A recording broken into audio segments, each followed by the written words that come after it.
welcome to a conversation with Raghav Chadha. He's an Aam Aadmi Party MLA, member of the party's national executive, and also someone who's been coordinating the government's response to the oxygen crisis in Delhi. Welcome to this conversation, Raghav, and you've really been doing a lot of work. I've been seeing you on social media also, and a lot of good work also, I would say. So first of all, congratulations for that. And Thank you thank so you, much for your Raghav. kind words. Thank you so much. But rather, we've seen, I just want to get from you, first of all, before I begin, the ground reality as to where Delhi stands really. We peaked at 28,000 cases also, but now the cases are, I think, about 6,000 per day. So is the situation, as we say, is it, are cases coming down? Is it under some sort of control? When do we see the lockdown exiting? Look, I think the right number to look at is the positivity rate. That is the percentage. That is a percentage of how many people who had gone to get themselves tested have actually tested positive.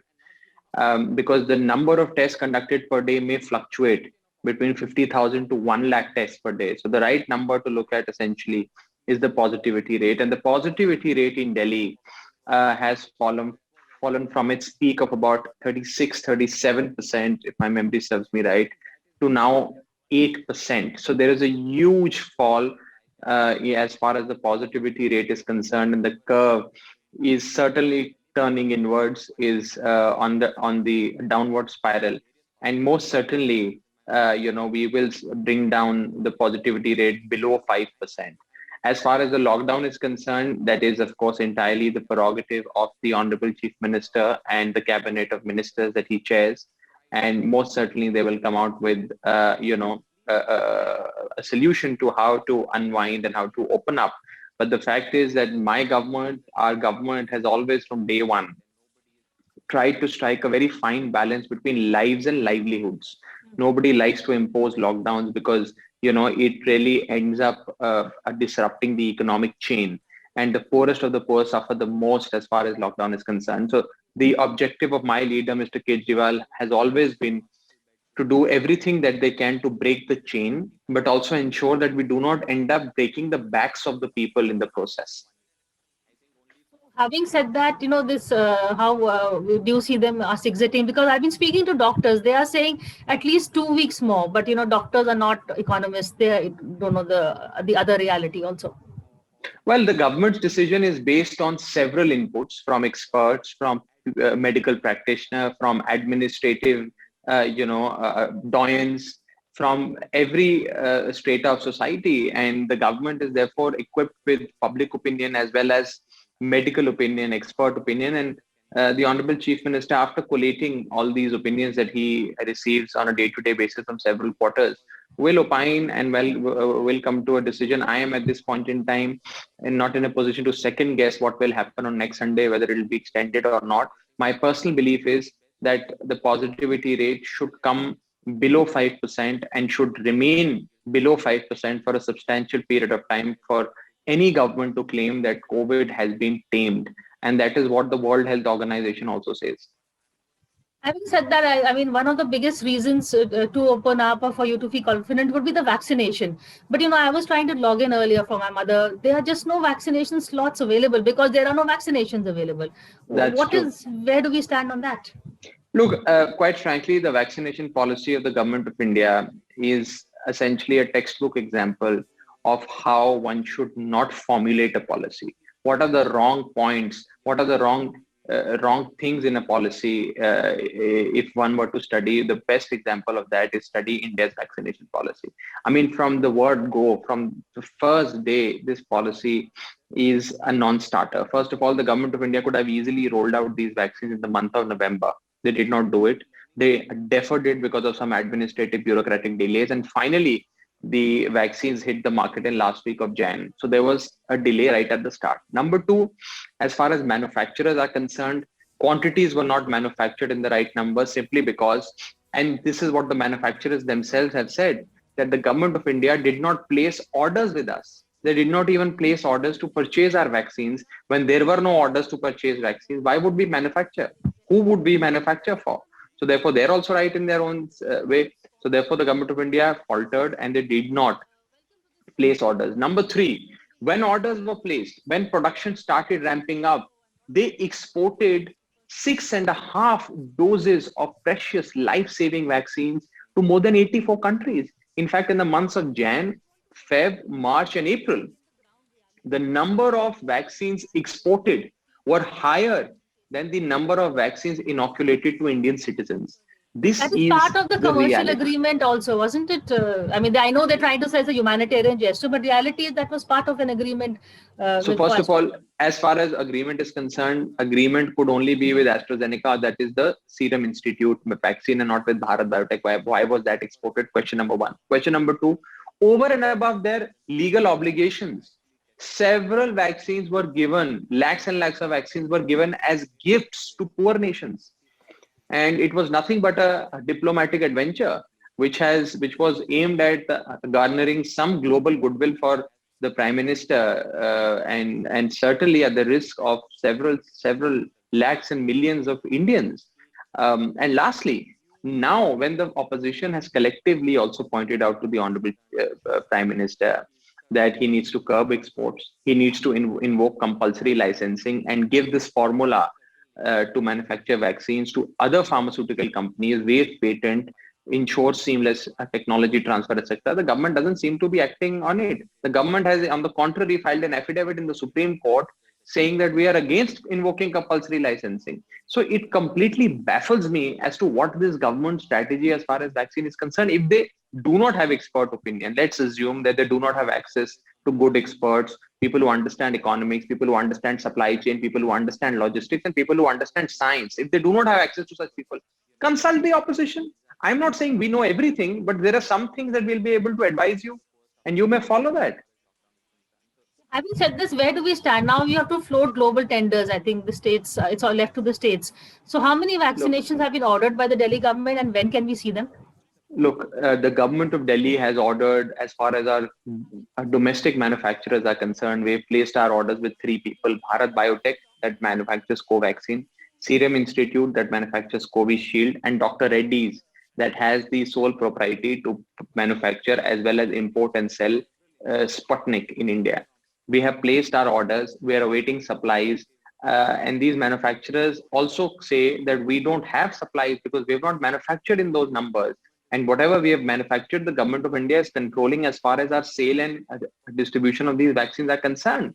Now, that is Quad Delhi. Now, let's understand the problems that the vaccine market is facing, the domestic market and the international market. In the domestic market, currently, there are two players, Bharat Biotech and Serum Institute. Back in the day, in Jan, in December, in February, March also, the government of India, as one central agency, was purchasing vaccines from these two people. So it was a buyer's market. Government of India used to dictate the price and say, I will buy at XYZ price. If you have to sell it to me, or else do whatever you have to do with these stocks. These two people had no choice. They sold it to the government of India at the stipulated price. So it was a buyer's market, not a seller's market. Now, what the government of India has done is that they have asked 28 states, 8 union territories, and several private hospitals to become purchasers. So there are hundreds and hundreds of buyers and only two sellers. So now, from a buyer's market, this has become a seller's market. So the buyers can no longer dictate price, but the sellers dictate price. So therefore, it is costing a lot as far as the exchequer's money is concerned. Number one. Number two, let's look at global tenders. First, you export these vaccines to 84 countries, and now you're asking states to float global tenders to import the previously exported vaccine. First, you export and then ask states to import the exported vaccine. It's crazy, right? I mean, it defies logic. Having said that, even if global tenders are to be floated, which my government is also in the process of doing, imagine a situation where India has 36 different enterprises, 28 states and eight union territories will go to the global platform, will compete with developed nations like the United Kingdom, like the United States of America, like Hungary, Australia, Canada, so on and so forth, to purchase every single vial of, say, Sputnik or Pfizer or Moderna. Now, in that global environment, of course, a leading developed nation would be financially as well as administratively well equipped to buy that vaccine instead of our poor states and poor union territories.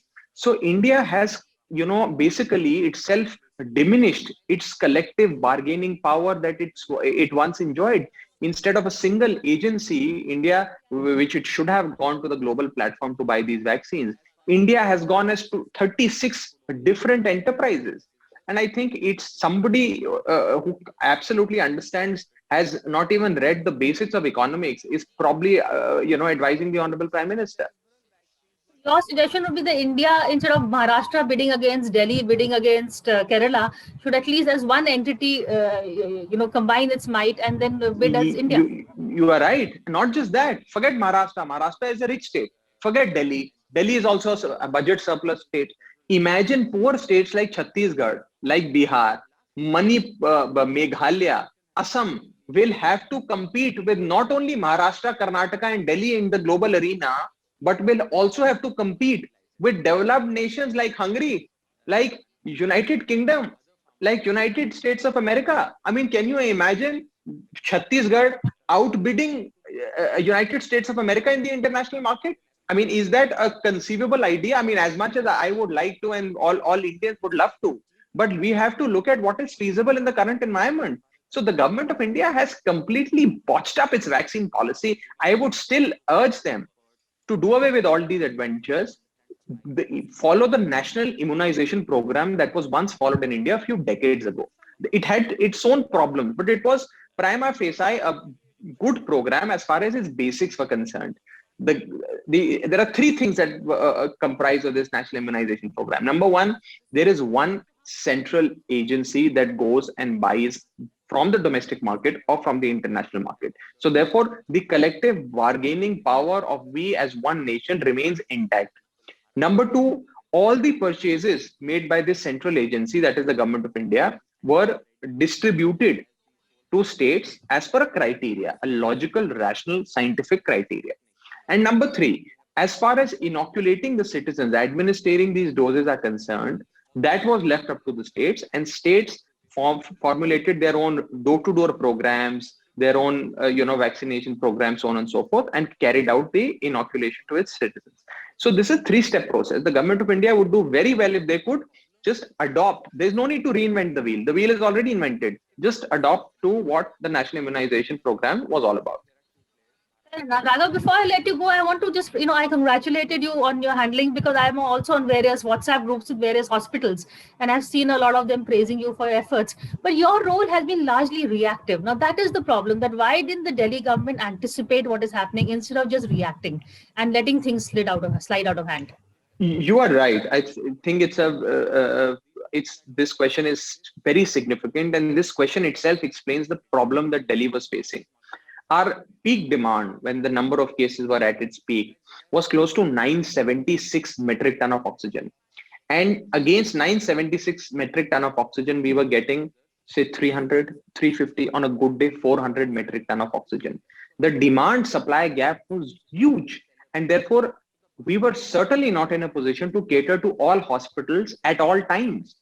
So therefore, what we had to do was very clever and scientific supply management, logistics management. So therefore, if say a particular hospital has a cryogenic tank with a capacity of say 30 metric ton, if I give 30 metric ton at one point in time, entire 30 metric ton to one hospital, I will not be able to cater to 40 small hospitals. So what I would do is I would give that hospital only 5 metric ton, and I would cater to all those 40 small hospitals as well.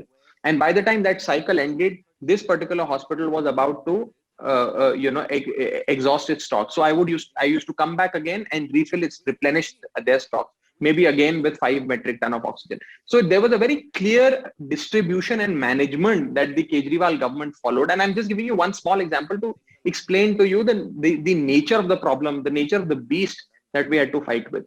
So it was very clever distribution. Now, because the demand supply gap was huge, and because the government of India was not giving us oxygen in the right numbers, our approach had to be reactive. There could not have been any other approach. It's not that we were sitting on reserves of oxygen and not giving oxygen to hospitals. And the entire supply chain of oxygen also was botched up by this government by its miscalculation. And as far as the allocation of oxygen was concerned, that was also done in a very stepmotherly way. And I think that is behind us. We're done with the whole oxygen supply chapter. I hope that that problem never arises ever in again in Delhi. But yes, I mean, one got the opportunity of working closely with various hospitals, including hospitals in my own constituency. And I think I may be the only one putting it out on social media and speaking to media about it. There are several officers of the government of Delhi, several bright, experienced IS officers who didn't sleep for days, who didn't sleep for weeks, and continuously worked to ensure that every precious life in Delhi is saved and nobody is deprived of oxygen. So I think it's this congratulations really belongs to them. But then Meenakshi Lekhi says that, the government of Delhi spent 800 crores on advertisements, but built only 384 hospital beds. What do you say to that? Well, I think everyone knows how many hospital beds we've built, from 50 oxygen beds to 25,000 oxygen beds. That is what the Arvind Kejriwal government has done in less than 1 year. I think only a person who's ignorant of facts would say such a thing. As far as advertisement is concerned, I think there is nobody either in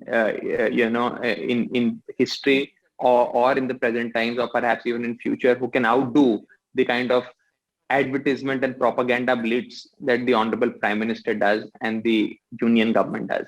In fact, he spends, I've been given to understand, close to 8.5 crores on every Man Ki Baat session that he conducts. Imagine how many ventilators can be bought from 8.5 crores of every Man Ki Baat that he spends. If I start giving you numbers of how much Yogi Adityanath spends on his advertisement on a per monthly basis, you will be surprised. So as far as advertisement is concerned, I think BJP is best would be well advised to keep quiet and just sit back and do what they have been elected to do rather than quibble over such things. Final question. How prepared are you for the third wave? The preparations are on. The government is taking the comments of the scientific advisor to the government of India very, very seriously. We were well prepared even for the second wave. Unfortunately, the wave was so bad, and it was the virality of the virus was such, and the impact was so humongous that our healthcare system was completely overwhelmed, and we reached a breaking point, and therefore you saw so many lives being lost also. However, I think preparations now for the third wave would be far better. We are willing to learn. We have learned. We're open to feedback, and whatever learnings we've had in the last few months in particular will certainly reflect in our preparations for the third wave. Thank you. That is indeed a reassuring note to end on. Keep up the good work and thank you for this conversation. Thank you so much for having me over.